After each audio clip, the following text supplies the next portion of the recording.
All right, here we are. The fire brigade has been completed and he's been installed, or not installed, but just set up into the display case along with all the other modulars. Eventually I need to get into lighting him up. One of the problems I ran into is you can see the shelf is actually a little bit higher than the others. He's a little bit higher than I thought he would be. And it wasn't simply where I could just tilt the module forward and slip them under. I actually had to lift this shelf. So I moved everything off of this shelf. And I brought Buzz back, but all the other stuff was just minifigs down in there that weren't even opened yet. So usually this short height is for minifigs for the most part.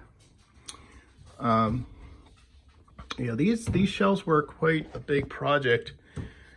I can't recall if I had done this prior to COVID or during COVID, but it was quite a feat, the lighting and everything, and then figuring out how to get the power down.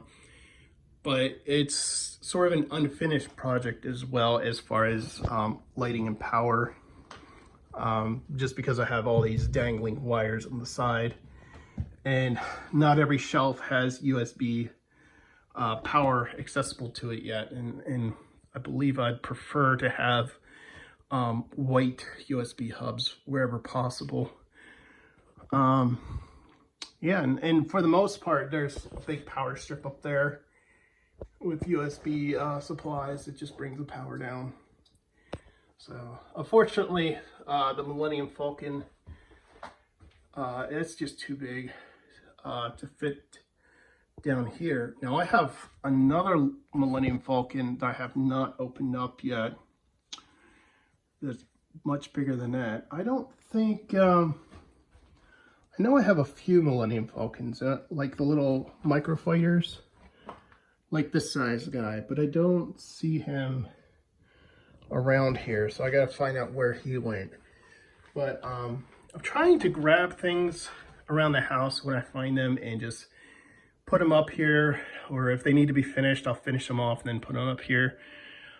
I'm just in this mode where I don't like unfinished things around the house, and I'm just trying to get things put where they belong, especially when it comes to Lego. A lot of these modules are not lit up. I didn't realize I never put the diner kit in yet for the lights. So I have the diner.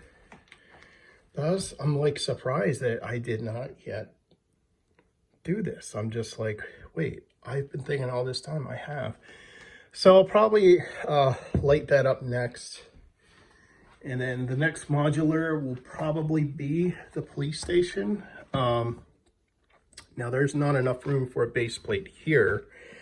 It's just a little bit too short. So what I can do is separate these two modulars and move one to the other display. Yeah, let me leave you there and I'll show you the next thing. Okay, so the other thing that happened today was I got a FedEx delivery, and the sender was in Bangladesh? Wait a minute. Budapest. I didn't expect anything from Budapest to come in the mail today. The regular mail has not arrived yet, so I don't have anything from Monkey Pong just yet, but I do see packages are supposed to arrive today. So I assume it's for Monkey Pong. But the periodic table of colors has arrived, which means the older one is no longer needed. I went ahead and started messaging my Facebook group for the lug to see if anybody's interested. Somebody has started talking. We haven't gone through any negotiations just yet, but they have expressed interest. I'll probably check Facebook after this and see if they've responded to anything I have said so far. The main difference between these I can see right away is this list of names on the right. These are the color names. Now I've I have a lot of frustration because of the way that they do the lookup. I'm not sure how to hold this to make it easier to look at. So the BLID, the color IDs, are not in order. And if you look at the names, they're in order by the BL name, not the Lego name. So basically what happens is you see PDG, right? And there's two numbers on the right, 77 and 148. Well, you can go down here and it'll show you the first number is the Bricklink ID and the second is Lego ID. So now we need 77. All right, so you can go down this way and look for 77, which might take a day and a half or something. I don't know. A day and a minute. And then, or you can look at the BL name. So PDG, the first letter is P. So I can just go down. Oh, Pearl Dark Gray or Pearl Gold? Well, Pearl Dark Gray has 77. And PDG looks like it would match that. It's just an inconvenience. I mean, I can use it. It's just annoying to have to, you know, jump back and forth. And this thing's just, it's right there in each square. It just says, hey, this is what you've got. So, yeah.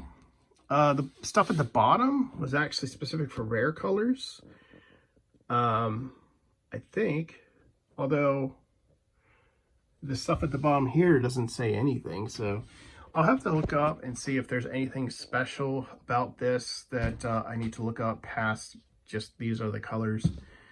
You know, it's interesting that they do lay it out as a periodic table of elements, but I would like to see something more or less along the lines of like a color wheel, and that way you could see complementary and trinary and all the other different ways that color theory applies, rather than you know, the sciencey way of doing this kind of stuff.